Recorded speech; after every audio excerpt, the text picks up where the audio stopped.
senle kupon yapmak değil niyetim galiba.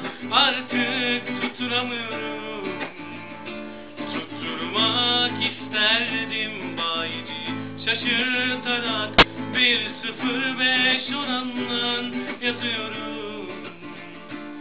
Her insan bazen yatar, banko maçları patlar. Sen ne oynarsan oyna, her kupon banko yatar. Başka bir bayde karşılaşırmışız, dostça ayrılalım belki kupon yaparız. Birimiz alt, birimiz üstsek eğer, İşte o zaman kupon yapmadan uzaklaşırız. Başka bir bayde karşılaşırmışız, dostça ayrılalım belki